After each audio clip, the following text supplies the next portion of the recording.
Hola, bienvenidos, bienvenidas. En este video estudiaremos el tema del reino de Dios y discípulos y discipulado en Mateo. En Mateo el tema del discipulado está íntimamente ligado al tema del reino de Dios.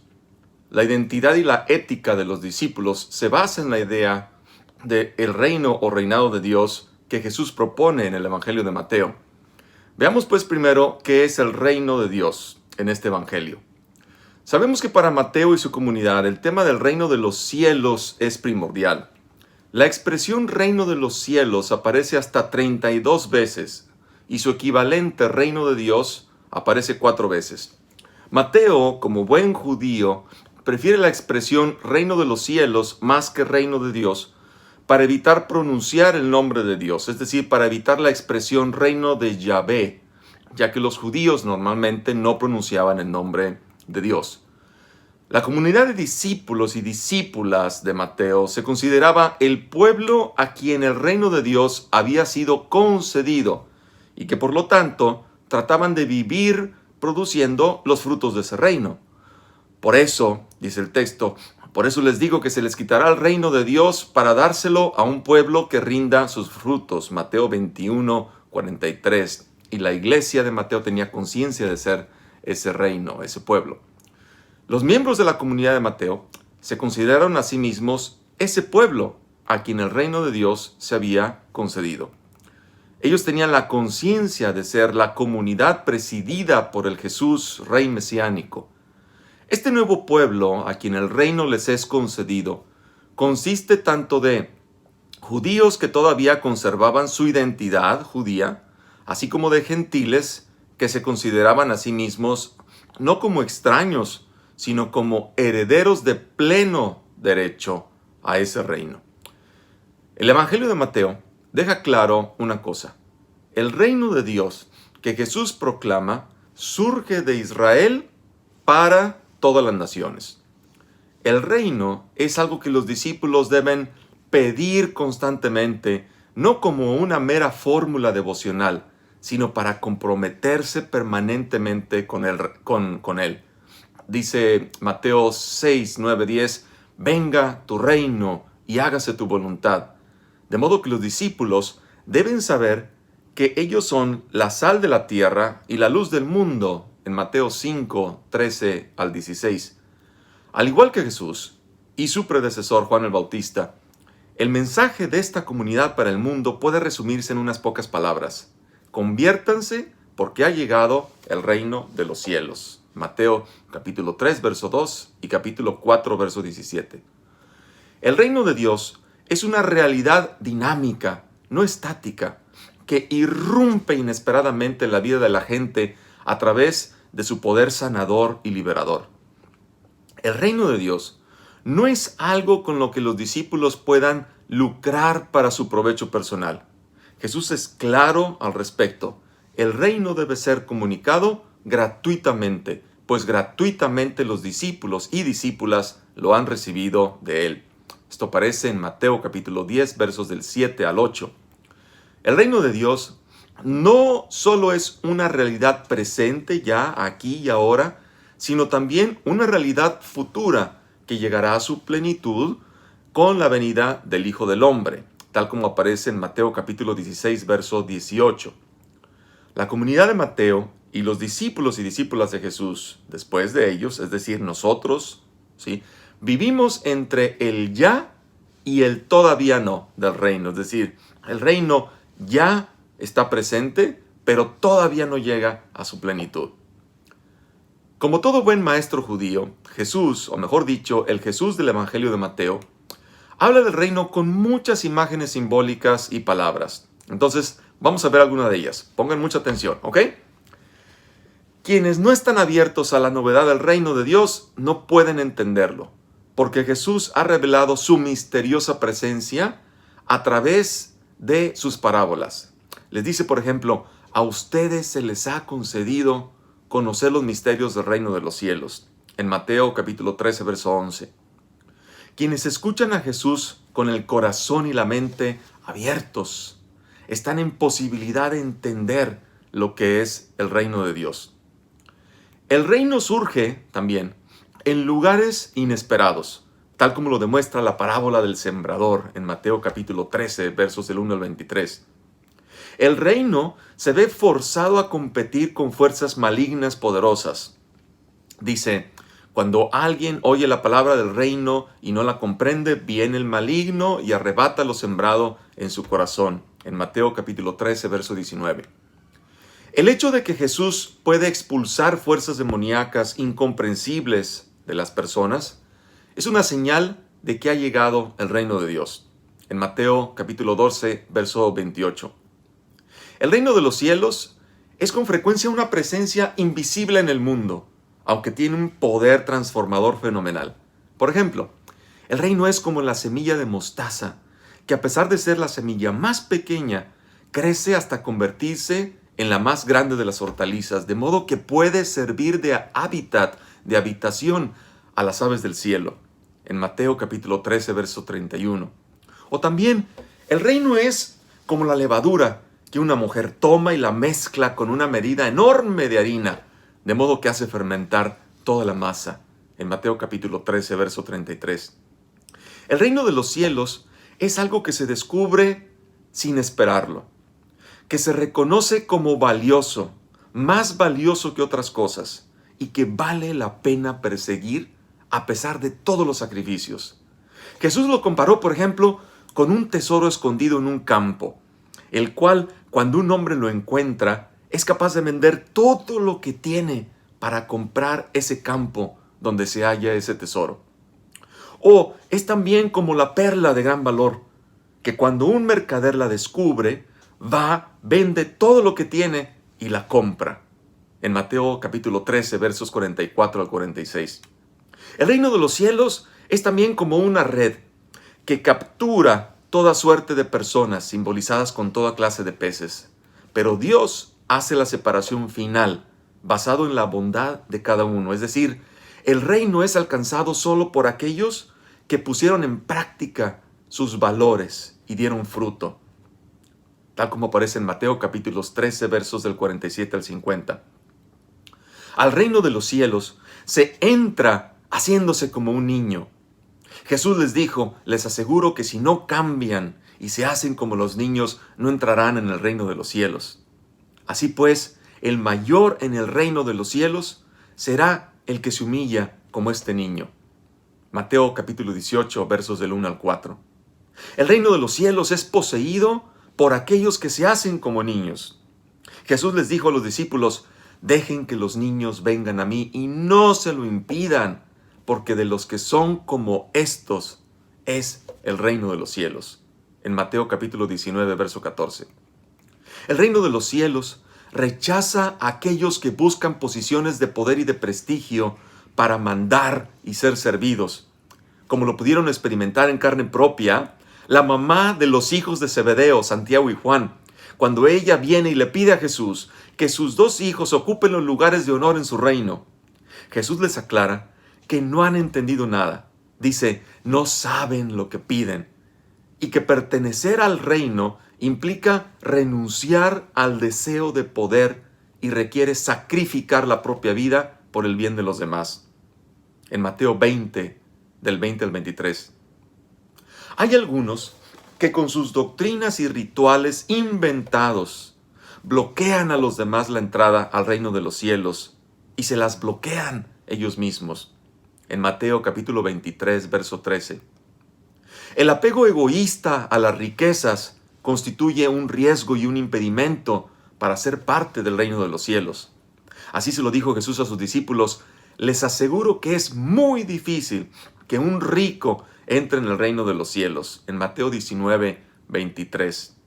El rico es aquel que es poseído por sus riquezas y no las comparte.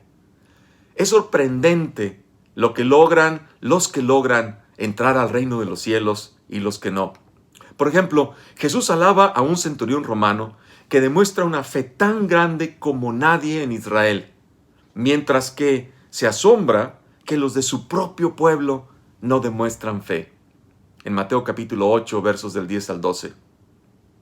También todos los que trabajan en la viña, la parábola de la viña, ¿se acuerdan? Y los despeñadores, Todos los que trabajan ahí, tanto los que llegan primero como los que llegan al último, reciben la misma recompensa.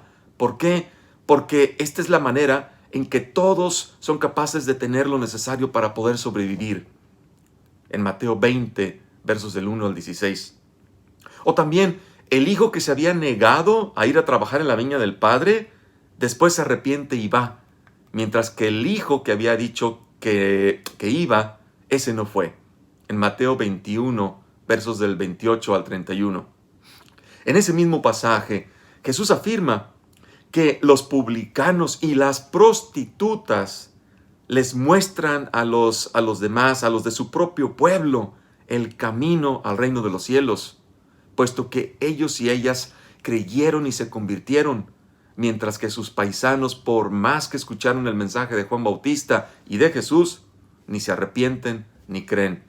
En Mateo capítulo 21, versos del 31 al 32. Aquellos que eran los herederos directos del reino, representados por los primeros invitados al banquete de bodas del Hijo del Rey, se vuelven indignos del reino al rechazar la invitación, mientras que todos aquellos que estaban excluidos son ahora recibidos al banquete de bodas, símbolo del reino de los cielos. Pero, atención aquí, porque incluso para entrar a ese banquete se requiere el traje de bodas. Es decir, se requiere venir revestido con obras de justicia y caridad. En Mateo, la famosa parábola del banquete de bodas, en Mateo 22, versos del 1 al 14. El reino de los cielos es fuente de bendición para quienes son capaces de desprenderse de sus bienes y compartirlos con los demás. Y para quienes perseveran en luchar por la justicia, a pesar de la persecución. Dice el texto, bienaventurados los pobres de espíritu, porque de ellos es el reino de los cielos. Bienaventurados los perseguidos por causa de la justicia, porque de ellos y de ellas es el reino de los cielos. En Mateo capítulo 5, versos 3 y 10. También al reino de los cielos no entran los que repiten muchas oraciones o pretenden ejecutar acciones extraordinarias en nombre de Jesús para apantallar a los demás. No. Entran los que hacen la voluntad del Padre, es decir, los que aman con un amor práctico y concreto a los demás. Dice el texto, no todo el que me diga, Señor, Señor, entrará en el reino de los cielos, sino quien haga la voluntad de mi Padre que está en los cielos. En Mateo capítulo 7, versos 21 al 27. También, para entrar en el reino de Dios o reino de los cielos, se requiere cumplir y enseñar a cumplir el núcleo de la ley, de la Torá y de los profetas, y ejercer una justicia auténtica y no por mero legalismo o exhibicionismo, tal como aparece en Mateo capítulo 5, versos 19 al 20. El reino de los cielos es demandante y requiere estar dispuestos a poner en práctica el perdón y la reconciliación sin límites, tal como aparece en Mateo capítulos 18, versos del 21 al 35. ¿Y qué decir del gran capítulo escatológico, Mateo 25, donde, por ejemplo, la imprudencia de 5 doncellas que no se preparan con el aceite de las buenas obras, o la pereza de un siervo que no pone a trabajar el talento que su amo le ha dado, y la ceguera de quienes no son capaces de ver a Dios, a Jesús en los más necesitados, los excluye de ingresar en el reino de los cielos. Mientras que las doncellas preparadas con buenas obras, los siervos que responsablemente ponen a trabajar los talentos que el amo les ha dado, y aquellos que se ponen a servir resolviendo las 6 necesidades más básicas de los demás, esas son llamados servidores fieles y benditos del Padre, que pueden entrar a participar del gozo eterno del reino de los cielos que Dios ha preparado para ellos. En Mateo capítulo 25, versos del 1 al 46. Finalmente, el reino la buena noticia del reino es una realidad imparable. Nadie la puede tener. Todo lo abarca. Supera los límites, las barreras, las fronteras por ejemplo, de las naciones. Puesto que Jesús garantiza su presencia permanente con aquellos que viven y enseñan a otros a vivir la realidad del Padre, del Hijo y del Espíritu Santo. Es decir, la realidad de un amor para toda la humanidad, tal como aparece en Mateo capítulos 24, verso 14 y capítulo 28, versos del 18 al 20. Entonces, si vemos con cuidado, Mateo nunca define qué es el reino del reino de los cielos o el reino de Dios con una definición de diccionario. Nunca. En cambio, cuando quiere decir lo que es el reino, siempre usa comparaciones. El reino se parece a, el reino es como, el reino es similar a, y por esos símbolos, por esas imágenes, por esas historias utilizados, sabemos lo que es el reino y lo que no es el reino. Y también sabemos quiénes son capaces de entrar en él y quiénes no. Muy bien. Ahora entremos al tema de los discípulos y el discipulado en Mateo. Ya preparamos el terreno con el reino. Ahora veamos quiénes son los discípulos y en qué consiste el discipulado, ¿sí? Que está al servicio de ese reino. ¿Quiénes son los discípulos en el Evangelio de Mateo? Los discípulos son, por ejemplo, la familia auténtica de Jesús. Dice el texto, estos son mi madre y mis hermanos, puesto que todo el que cumpla la voluntad de mi Padre de los cielos, esa es mi hermano, mi hermana, mi madre. En Mateo capítulo 12, versos 49 al 50. Los discípulos son la eclesía, es decir, la iglesia. Acuérdense, Mateo es el evangelio de la iglesia. Aparece 2 veces este término, ¿ok? La eclesía, la iglesia, es decir, la comunidad de hombres y mujeres libres y liberados que trabajan por la liberación del ser humano, reunidos en el nombre de Jesús para poner en práctica y enseñar a otros a poner en práctica su evangelio de amor, reconciliación, justicia. Dice el texto, y yo a mi vez te digo que tú eres Pedro y que sobre esta piedra edificaré mi iglesia y que las puertas del Hades no prevalecerán contra ella. ¿Se fijan? Jesús viene a fundar esta iglesia, esta eclesía, en Mateo capítulo 16, verso 18. También en esta iglesia, en esta eclesía, si un hermano o hermana rechaza la corrección de otro hermano o hermana, de 2 o 3 testigos y de la iglesia, se arriesga a ser excluido de la comunión con ella, tal como aparece en Mateo capítulo 18, verso 18. Entonces, la eclesía es la comunidad de discípulos y discípulas de Jesús también. También los discípulos son una comunidad de hermanos y hermanas reunidos delante del Padre Celestial, escuchando su único maestro Jesús interpretar la Torá. Acuérdense, la Torá es la ley, ¿ok? Los primeros 5 libros de la Biblia, Génesis, Éxodo, Levítico, Números y Deuteronomios. Y están reunidos para revelar la voluntad del Padre. Dice el texto, ustedes en cambio no se dejen llamar rabí, maestros, porque uno solo es maestro, Jesús, y todos ustedes son hermanos. Atención a este texto, todos ustedes son hermanos. Significa que nadie en la comunidad de Jesús, los discípulos, no están llamados a posiciones de poder, de prestigio, sino a ponerse en actitud de discípulos para reconocerse como hijos de un mismo Padre y por lo tanto como hermanos y hermanas de todos los demás, no para dominar, sino para servir. Entonces lo encuentran en Mateo capítulo 23, verso 8.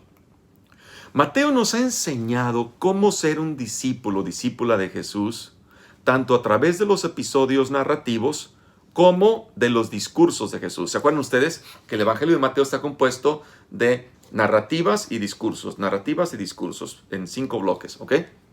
Es decir, para poder entender las expectativas del discipulado, tenemos que observar con cuidado a los personajes en las historias, así como las palabras y las obras de Jesús. Entonces, vamos a hacer ese recorrido a través de los 5 discursos, ¿ok? Para descubrir ahí qué significa ser discípulo y qué significa el discipulado en Mateo, ¿ok? En Mateo, los discípulos son ante todo hermanos y hermanas unos de otros. Así es como los miembros de la iglesia se deben de relacionar entre ellos. No solo está prohibido, por ejemplo, matar a otros, sino incluso encolerizarse contra un hermano. En Mateo capítulo 5, versos 22 al 24. También, antes de juzgar a otro hermano, uno debe de juzgarse a sí mismo. En Mateo capítulo 7, versos 3 al 5, ¿se acuerdan ese pasaje? Dice que ¿cómo puedes decirle a tu hermano que tiene una brizna en su ojo cuando tú tienes una viga grande en el tuyo? ¿Te acuerdas? ¿Se acuerdan ese pasaje? Muy bien, uno debe de juzgarse primero a sí mismo antes de juzgar a los demás. También, si un hermano llega a pecar, se debe de seguir un proceso para lograr que ese hermano o hermana escuche la corrección y cambie de conducta, tal como aparece en Mateo capítulo 18, versos 15 y siguientes. Se debe trabajar constantemente para ser discípulo o discípula de Jesús. Se debe trabajar constantemente por el perdón y la reconciliación, ¿sí? Jesús le dice a Pedro, tienes que perdonar 70 veces 7 en Mateo 18, 21. De tal manera, es decir, tienes que estar dispuesto a perdonar siempre y bien, ¿ok? Eso significa 70 veces 7. De tal manera que quien se rehúsa a perdonar al hermano no puede ser perdonado por Dios. Esto lo encontramos en Mateo capítulo 18, versos 35. ¿Okay? Los 12 apóstoles constituyen el círculo íntimo de Jesús. Esto lo encontramos en Mateo capítulo 4, versos 18 al 22, Mateo capítulo 9, verso 9, y Mateo capítulo 10, versos del 1 al 4. Los 12, este círculo íntimo, son instruidos por Jesús y son enviados. Eso significa la palabra apóstol, ¿ok? En griego, apóstol significa enviado. ¿Enviados a qué? A proclamar el evangelio de la proximidad del reino de los cielos. Ya está próximo el reino, ¿sí? Mediante obras de sanación, compasión y solidaridad, tal como aparece en Mateo capítulo 10, versos del 5 al 15. Al final del evangelio, los 11, puesto que Judas ya no está, reciben de Jesús resucitado la gran comisión de ir a predicar el evangelio por todas partes, en Mateo 28, versos del 18 al 20. La autoridad de atar y desatar que Jesús promete a Pedro en Mateo 16, 19, también es concedida a los otros discípulos y discípulas. Atención, véanlo, lo encuentran en Mateo capítulo 18, verso 18. Lo cual significa que todos los discípulos y discípulas tienen la responsabilidad de comunicar las enseñanzas de Jesús y vigilar por el bienestar de la iglesia, de la comunidad cristiana. Los discípulos, especialmente los 12, ocupan una posición importante en Mateo. Esto se vuelve especialmente evidente en la edición que Mateo ha hecho de Marcos. Explico esto. A diferencia de Marcos, Mateo presenta una imagen un poco más benigna de los discípulos. Es decir, Mateo presenta de una forma un poquito más positiva a los discípulos. Por ejemplo, donde Marcos nos reporta la falta de comprensión de los discípulos, Mateo lo ha cambiado. Veamos algunos ejemplos. Recuerden ustedes que Mateo ha tomado más de 500 versos de Marcos y los ha reeditado, ¿ok? De eso es lo que estamos hablando aquí. Por ejemplo, en Marcos 8:21, sí, Marcos, no Mateo, Marcos 8:21, los discípulos no entienden cuando Jesús les advierte de guardarse de la levadura de los fariseos y de la levadura de Herodes, y les pregunta, ¿aún no entienden? Ahora bien, en defensa de los discípulos, Marcos tampoco pone a Jesús clarificando este asunto, ¿ok? Mientras que en Mateo los ha presentado de una forma más positiva. En Mateo 16, 12, aquí nos presenta a los discípulos entendiendo que cuando Jesús hablaba de la levadura de los fariseos y saduceos, les estaba hablando de cuidarse de su doctrina, porque eran preceptos inventados por ellos para su propio beneficio. Observen también que Mateo ha cambiado herodianos por saduceos, puesto que hace más sentido, ya que ambos eran grupos, los saduceos eran grupos religiosos, a diferencia de los herodianos, que eran un grupo político. ¿Okay? Ahí está un ejemplo de cómo Mateo ha puesto de una forma más positiva a los discípulos. Otro ejemplo, en Marcos capítulo 4 versos 13. Marcos 4:13. Jesús le reclama a los discípulos que no han entendido la parábola del sembrador. Mientras que en Mateo capítulo 13 versos 18 al 19, Jesús se anticipa y les explica la parábola pidiéndoles que escuchen con atención para que entiendan bien. En Mateo, la advertencia no va directamente a los discípulos, sino a todo aquel, dice el texto, alguien, ¿sí? A todo aquel que oye la palabra del reino y no la comprende. Para reforzar aún más la imagen positiva de los discípulos, al final de ese discurso, el discurso que se llama parabólico por las parábolas, Jesús les pregunta a los discípulos, ¿han entendido todo esto? Y ellos le responden, sí. En Mateo capítulo 13, verso 50. Otro ejemplo, en Marcos capítulo 6, verso 51. Después de que Jesús ha caminado sobre las aguas, un pasaje profundamente simbólico, dice que los discípulos quedaron en su interior completamente estupefactos porque no habían entendido, ojo, no habían entendido lo de los panes, pues su mente estaba embotada. Si se fijan en Mateo, capítulo 14, versos 32 al 33, él ha editado este mismo pasaje de Marcos y presenta a los discípulos en una actitud muy positiva, diciendo que los que estaban en la barca se postraron ante Jesús diciendo, verdaderamente eres Hijo de Dios.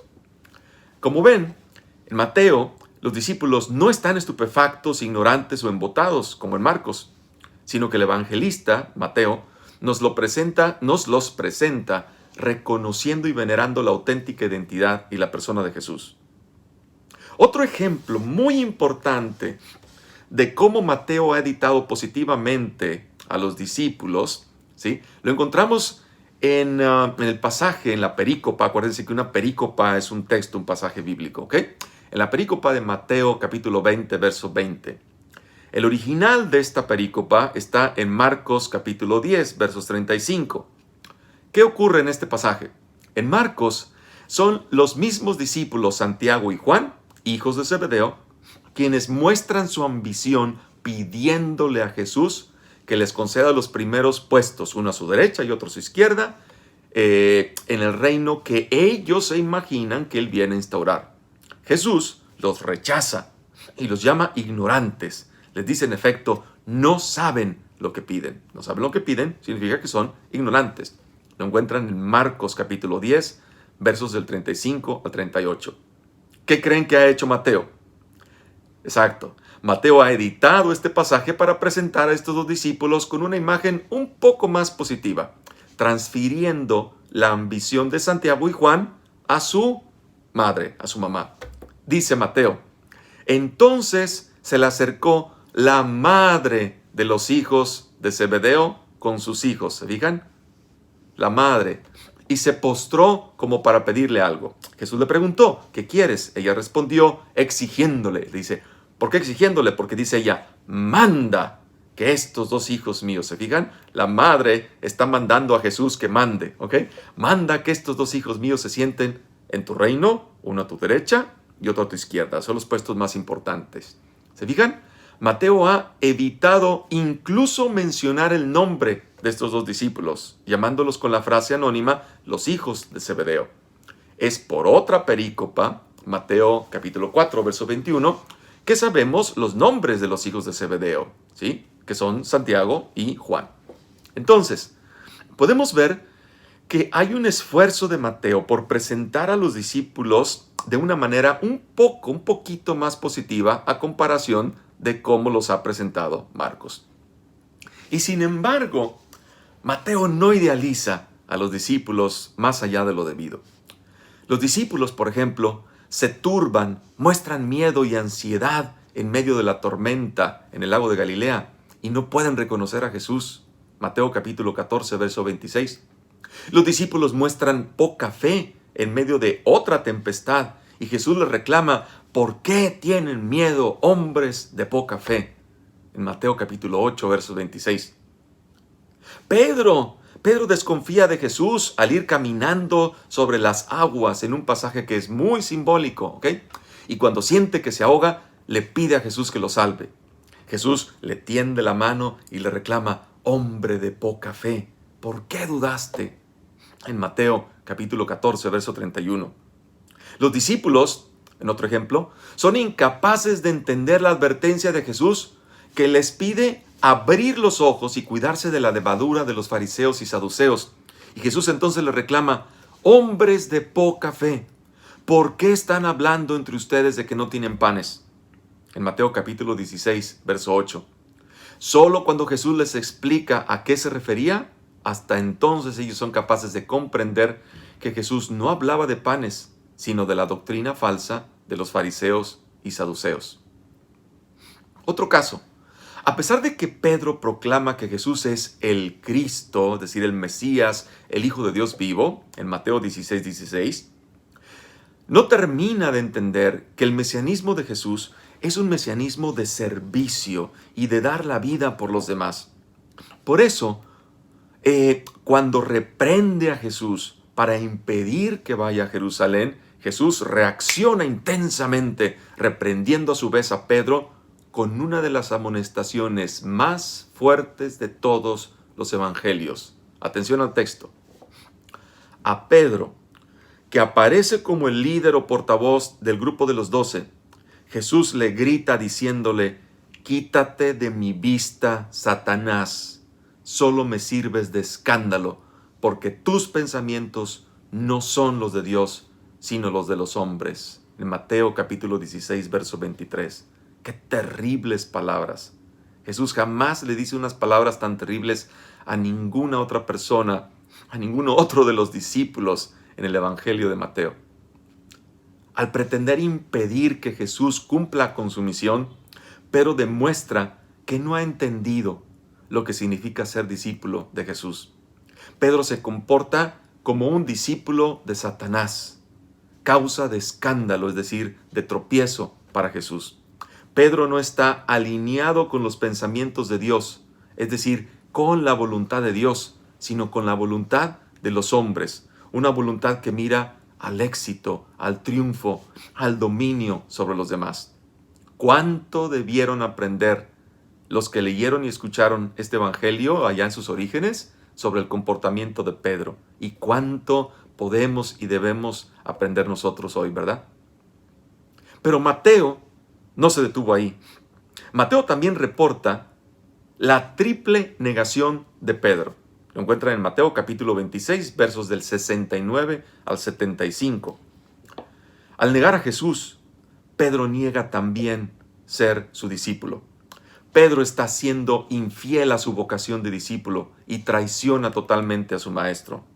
Sin embargo, Mateo nos dice que a pesar de haber fallado, Pedro se arrepiente llorando amargamente y más tarde Jesús restaurará la relación de amistad y confianza con Pedro. Pero Pedro no es el único en traicionar a Jesús y su vocación de discípulo. Mateo nos ha relatado en un solo versito, sencillamente, concretamente, que en el momento del arresto de Jesús, todos los discípulos lo abandonaron y huyeron, dice el texto. Mateo capítulo 26, verso 56. Y en efecto, ninguno de los discípulos varones de entre el grupo íntimo de los 12 y al parecer del grupo más extendido de discípulos va a estar con Jesús en el momento de la crucifixión, ni será testigo de la muerte de su maestro. Esto es terrible, porque para cualquier maestro de la ley, como Jesús, tal como es presentado en Mateo, este abandono significa el fracaso total. El fracaso total de Jesús como maestro y el fracaso total de ellos como discípulos. Mateo no ha evitado la vergüenza social de presentar a los discípulos tal como fueron, para que su audiencia pudiera aprender de su conducta y tener esperanza en el momento de las dificultades.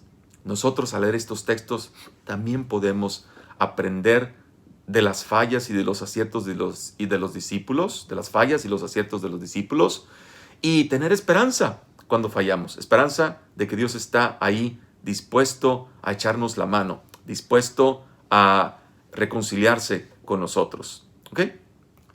Incluso en la escena conclusiva, triunfante del Evangelio, cuando Jesús se les manifiesta, dice el texto, algunos dudan. Incluso ahí, en Mateo 28, verso 17. Entonces, los discípulos no son figuras impasibles, sino seres humanos reales, de carne y hueso, que experimentan una amplia gama de emociones asociadas con la vida de la fe. Los discípulos pueden ser decisivos cuando son llamados por Jesús, pero temerosos cuando confrontan el peligro, la adversidad. Como cualquier otra persona, los discípulos necesitan reafirmación. Jesús les garantiza que ellos que han dejado todo y lo han seguido, recibirán en este mundo todo aquello que han dejado en forma de relaciones de amor, de cuidado, de protección, simbolizadas por los hermanos, las hermanas, las madres, los hijos, aquí en este mundo, y después la vida eterna en herencia, tal como aparece en Mateo capítulo 19, versos del 27 al 30. Es obvio que Mateo está dirigiendo este pasaje también a su comunidad y a sus lectores para que conozcan, para que sepan que escuchar y vivir el Evangelio de Jesús es fuente de vida y plenitud desde este mundo y después en la vida eterna. Mateo, entonces, presenta a los discípulos como personas con quienes los miembros de su iglesia, de su comunidad, y nosotros hoy aquí, se pueden verdaderamente identificar y de quienes pueden aprender para evitar cometer los mismos errores o para rectificar el camino si se ha fallado y encontrar esperanza y reconciliación. Los discípulos y el discipulado en los 5 discursos de Mateo. Entremos ahora a este tema, ¿ok? Es decir, vamos ahora a analizar con un poquito más de detenimiento cómo aparecen los discípulos y discipulado, en concreto en los 5 discursos que componen el cuerpo central del Evangelio de Mateo. Mateo dejó muy en claro que para ser un discípulo es necesario ponerse en actitud de aprendiz, de alguien que aprende. Y esta imagen la desarrolla con mucha insistencia. La idea central de la invitación de Jesús, fíjense, es para aprender de Él. Dice, aprendan de mí, que soy manso y humilde de corazón. En Mateo capítulo 11, versos del 28 al 30. Los discípulos aprenden primeramente escuchando. Dice el texto, teniendo oídos para oír las misteriosas lecciones de las parábolas, porque las parábolas son esquivas, son complicadas, a veces tienen más de un significado. Y en efecto, Jesús dice al final de la importante parábola del sembrador, quien tenga oídos, que oiga, en Mateo capítulo 13, verso 9. Este es un proverbio judío que significa, puesto que tienen oídos, utilícenlos para lo que son, es decir, para oír y entender. Para saber cómo aprender a escuchar a Jesús, Mateo nos ha dejado lecciones especialmente colocadas en los 5 discursos que articulan el cuerpo central de su evangelio. Entonces, entremos de lleno para ver qué es lo que nos dice. En el primer discurso, conocido como el Sermón de la Montaña, Mateo capítulos del 5 al 7, este discurso claramente funciona como un discurso inaugural, es decir, como la presentación del programa de vida y acción de Jesús. Mateo ha utilizado la imagen de Moisés en el monte Sinaí, dándole la ley, Torá, que había recibido de Yahvé al pueblo de Israel que está congregado. Y se la ha aplicado a Jesús, que sube a un monte y desde ahí entrega su evangelio, su norma de vida, al pueblo que se congrega ante él. Dice el texto, viendo a la muchedumbre, subió al monte, ¿se fijan? Y se sentó. Sus discípulos, ¿sí?, se le acercaron y la multitud, ¿sí?, se le acercó. Entonces, tomando la palabra, les enseñaba así, y empieza el discurso. En Mateo capítulo 5, versos 1 al 2. Mucha atención aquí a la palabra que abre este sermón. ¿Se acuerdan? Bienaventurados, bienaventurados. Vamos a aprender una palabrita aquí en griego. Bienaventurados, en griego se dice makarioi, y de ahí viene el nombre Macario, que significa bienaventurado. Y bienaventurado significa feliz, ¿sí? Y esta palabra, bienaventurado o feliz, recuerda el inicio de la instrucción en el libro de los Salmos. ¿Sí? En el Salmo número 1, verso 1, fíjense, dice, feliz quien no sigue consejos de malvados ni anda por la senda de los pecadores. ¿Sí? En Salmo 1, verso 1. ¿Sí? En ese caso, feliz en hebreo se dice Asherei. ¿Sí? El texto comienza Asherei ha-ish. Feliz el ser humano. ¿Ok? Asherei ha-ish. Feliz el ser humano que no sigue el consejo de malvados ni entra por la senda de los pecadores. Pues aquí también Mateo, como buen judío que presenta a Jesús como un perfecto judío cumpliendo la Torá, presenta su discurso inaugural abriendo con una palabra hermosísima: bienaventurados, felices. ¿Qué significa esto? Que esto que Jesús va a decir es para vivir una vida feliz, que en lenguaje bíblico es una vida de bienaventurados, es decir, una vida de amor, compasión, justicia, fidelidad radicales, totales. ¿A quién? A Dios y a los demás. La vida del reino que Jesús anuncia es una vida para quienes deseamos ser felices, bienaventurados, viviendo responsable y fielmente el Evangelio. Y en este largo sermón, de los capítulos 5 al 7, Jesús también enseña a los discípulos a tomar seriamente sus responsabilidades como encargados de transmitir sus enseñanzas y de dar buen ejemplo a los demás. ¿Okay? En este discurso o sermón de la montaña, encontramos el verso programático de toda la actividad de Jesús en el Evangelio de Mateo. ¿Sí? Este que dice: no piensen que he venido a abolir la ley y los profetas. No he venido a abolirlos, sino a darles cumplimiento o plenitud. En Mateo capítulo 5, versos 17. Para Jesús, la Torá, la ley y los profetas son el centro de su mensaje. El Jesús de Mateo es un Jesús profundamente y radicalmente judío, continuador de la tradición judía, la cual no viene a abolir, sino a darle plenitud. Entonces, al decir esto, Jesús les está diciendo a los discípulos, les está pidiendo a los discípulos reconocer la permanente validez de lo más importante de la Torá, de la ley y de los profetas, que es la justicia, la misericordia y la fidelidad o la fe, tal como aparece en Mateo capítulo 23, versos 23. Ojalá se pudieran aprender de memoria esta cita bíblica. Mateo 23, 23, no tiene pierde. Mateo 23, 23. Que dice que lo más importante de la Torá y de los profetas es la justicia, la misericordia y la fe. En este discurso también Jesús reinterpreta algunos de los pasajes de la Torá, yéndose a la esencia de la misma y haciéndola no más laxa, sino más exigente. Por 6 veces aparece la fórmula: han oído que se dijo, pero yo les digo, tal como aparece en Mateo capítulo 5, versos del 20 al 48. Así, Mateo nos presenta a Jesús como un nuevo Moisés, que reinterpreta la Torá y la actualiza para sus contemporáneos. Jesús pide también a los discípulos que cuando realicen las 3 prácticas más tradicionales de la piedad judía, que son la limosna, la oración y el ayuno, lo hagan de una manera genuina, y no por dar espectáculo, no por dar show para que la gente los vea, los aplauda y los alabe, tal como aparece en Mateo capítulo 5, versos del 1 al 6 y del 16 al 18. También Jesús da a sus discípulos en este discurso un modelo de oración por el cual ellos puedan regir sus vidas, la oración que conocemos como el Padre Nuestro. En esta oración, el componente central es la petición de que venga el reino de Dios cada día y de que Dios no nos deje caer en la tentación. ¿Cuál tentación? La tentación de construir otro reino que no sea el suyo.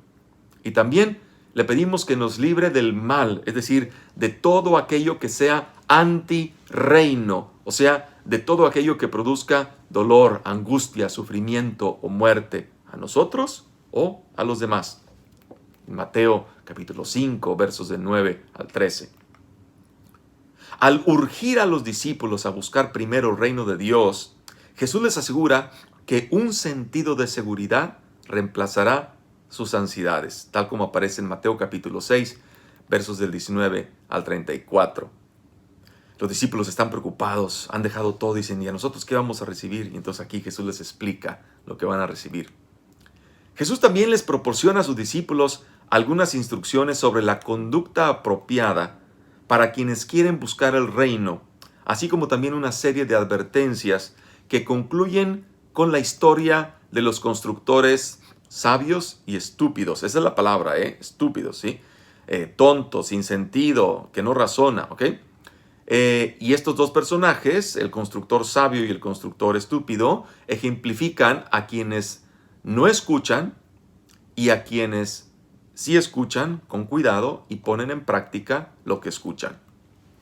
También, el auténtico discípulo no es el que alaba mucho con los labios o pretende hacer cosas extraordinarias, sino aquel que oye las palabras de Jesús y las pone en práctica, dando así buenos frutos, tal como aparece en Mateo capítulo 7, versos del 15 al 27.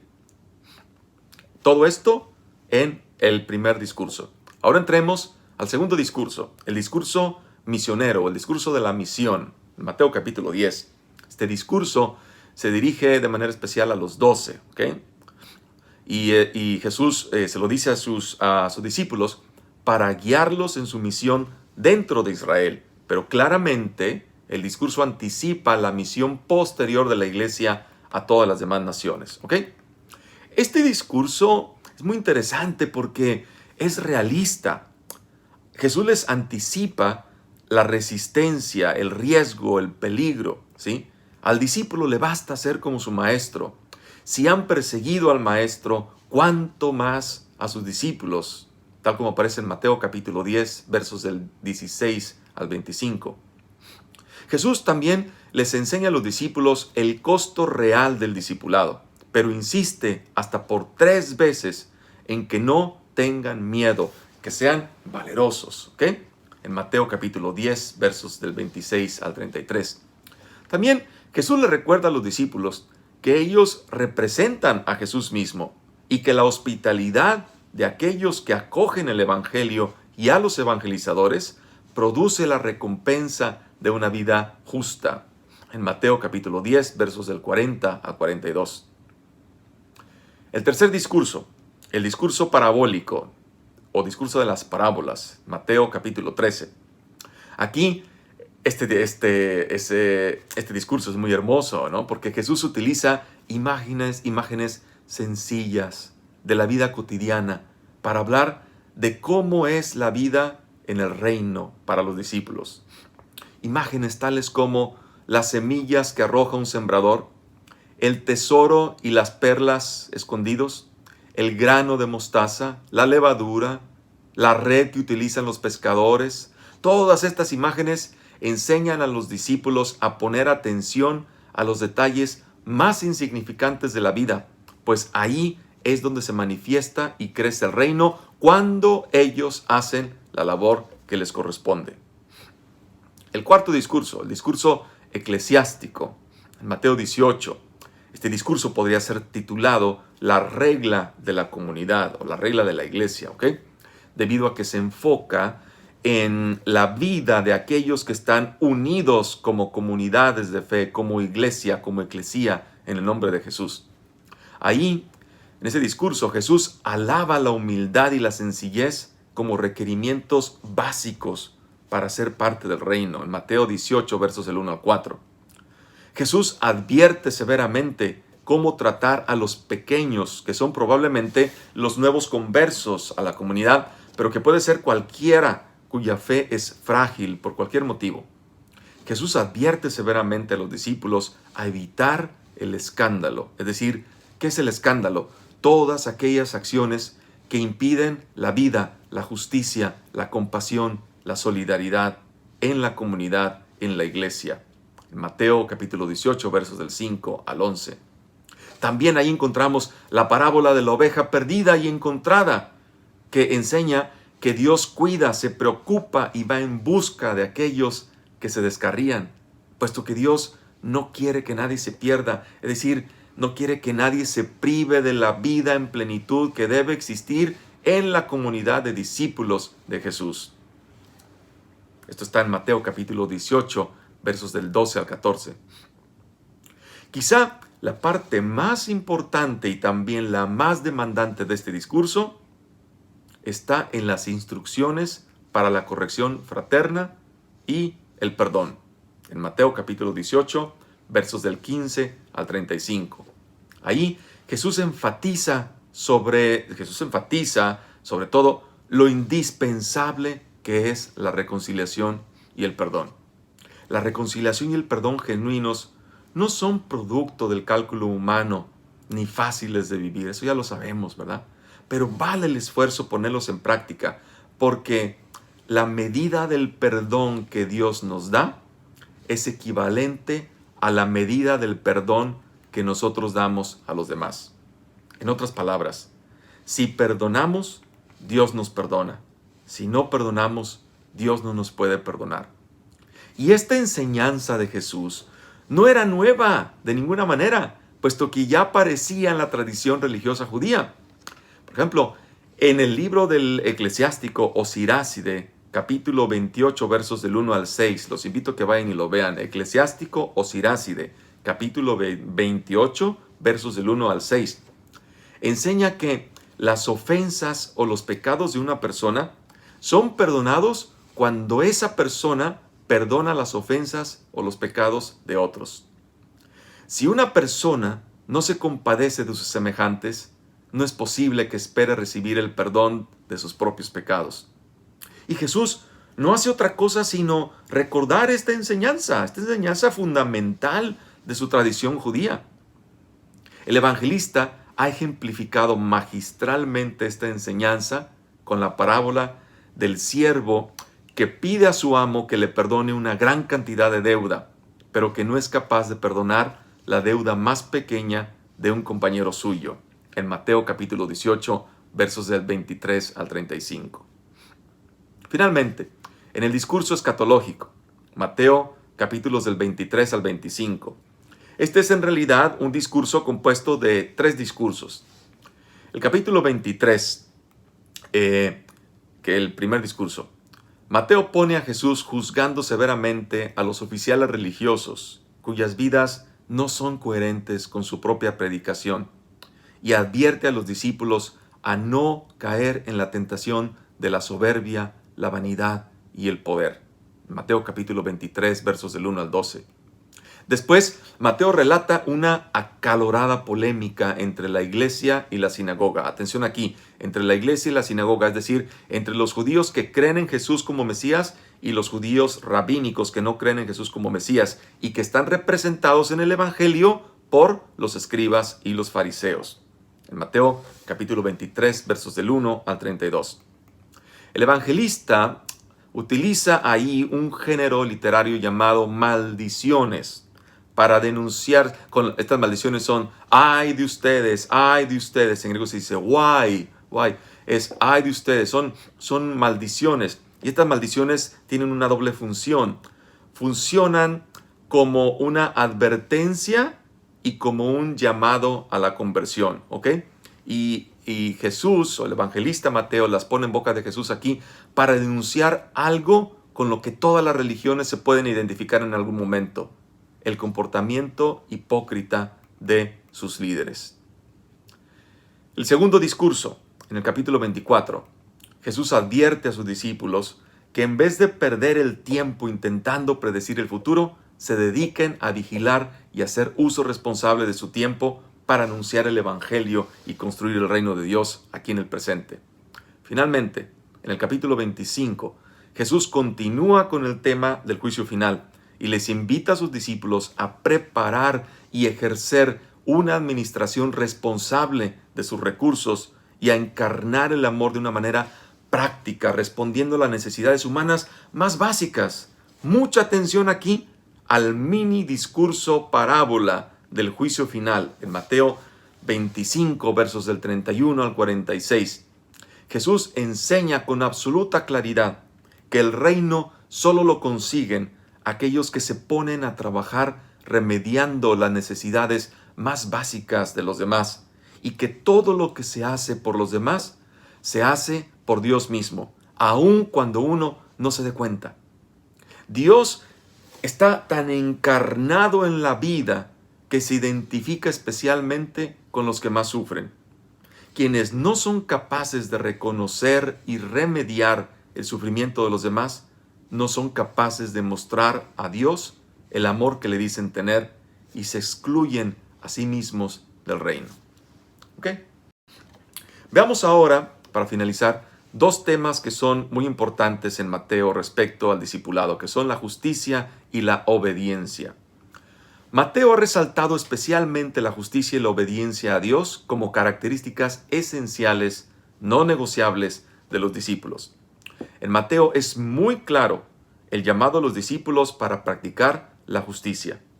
Mateo enfatiza la justicia de una manera que Marcos no lo hace. Marcos, por ejemplo, jamás menciona la palabra, el sustantivo justicia, mientras que Mateo lo hace 7 veces, 5 de ellas en el Sermón de la Montaña.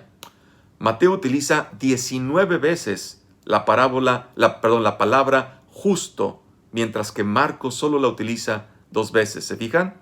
Mateo hace más énfasis que Marcos en el tema de la justicia. Entonces, veamos cómo es que la justicia es un aspecto importante, básico, esencial del discipulado para Mateo.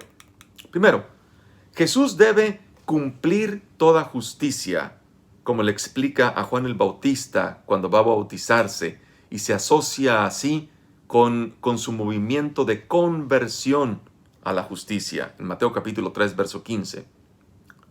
Los discípulos de Jesús deben tener hambre y sed de justicia, buscando primero el reino de Dios y su justicia, en Mateo capítulo 5, verso 6 y capítulo 6, verso 33. La justicia es característica del reino y de la gente que quiere entrar en él. Dice, felices son aquellos que son perseguidos por causa de la justicia, porque de ellos es el reino de los cielos. En Mateo capítulo 5, verso 10. Es decir, felices que aquellos que se esfuerzan, que trabajan para que haya justicia a pesar de las persecuciones, a pesar de las dificultades. ¿Ok? Es lo que significa este pasaje. La justicia es tremendamente demandante.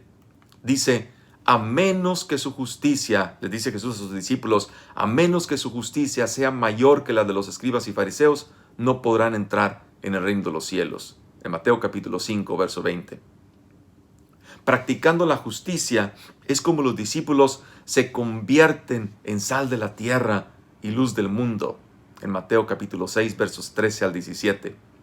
La justicia implica altos estándares de comportamiento ético y de piedad genuina, no de espectáculo, sino genuina, tal como aparece en Mateo capítulo 5, versos del 21 al 48, capítulo 6, verso 1 y siguientes. La justicia, así como la misericordia y la fe o la fidelidad, ya lo hemos dicho antes, son lo más importante de la Torá, es decir, de la ley judía, y deben ser también lo más importante para los discípulos de Jesús, los de entonces y los de ahora, nosotros, ¿ok? Tal como aparece en Mateo capítulo 23, verso 23. Finalmente, Mateo pone incluso a la mujer de Pilato reconociendo a Jesús como un hombre justo, y por lo tanto esto da pie para que se entienda la injusticia que está a punto de cometerse con Jesús. En Mateo capítulo 27, verso 19. El tema de la obediencia. Junto con el llamado a la justicia, Mateo repite con insistencia sobre el tema de la obediencia para ser un discípulo de Jesús. Por ejemplo, las palabras finales de Jesús a sus apóstoles son hacer discípulos que sean enseñados ¿a qué? A obedecer todo lo que yo les he mandado. Mateo capítulo 28, verso 20.